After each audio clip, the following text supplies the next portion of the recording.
Rishi Sunak has become Britain's third Prime Minister in just 7 weeks after being officially appointed to the position by His Majesty King Charles at Buckingham Palace. As he appoints his new cabinet, Mr Sunak must navigate an economy riddled with inflation, recession and debt. The new cabinet, have you got a new job? I've no idea. Looks remarkably similar to some old ones. Maybe just going for a stroll down Whitehall. Dominic Raab back as Deputy Prime Minister and Justice Secretary. But even he struggled to get in the building.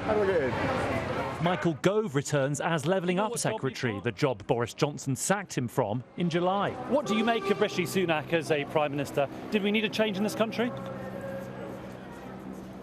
You seem strangely silent, Mr Gove. I'll call you back, thank you. But the most controversial resurrection is that of Suella Braverman.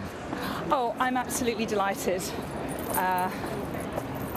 For Rishi Sunak, for the Conservative Party, for the country. 6 days after being fired for a security breach, she's already back running the Home Office. Rishi Sunak said at noon he wanted a government of integrity and professionalism, and then 5 hours later he reappointed the Home Secretary, who had to resign less than a week ago for breaching the ministerial code, for security lapses.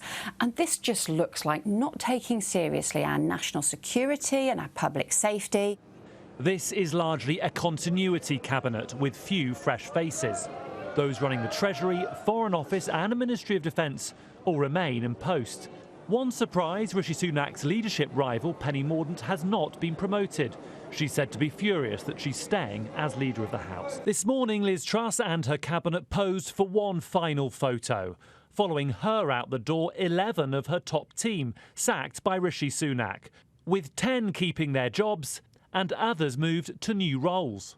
For all those moving to Whitehall, others are heading in the opposite direction. I now have the ability to speak slightly more freely than I may have done when I was sitting in a different place. Within hours of his sacking, Sunak critic Jacob Rees-Mogg already seemed to have adapted to his new life.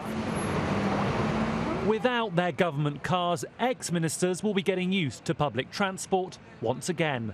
There is a new regime in town, well aware the clock is ticking down to the next general election. Joe Pike, Sky News, Westminster.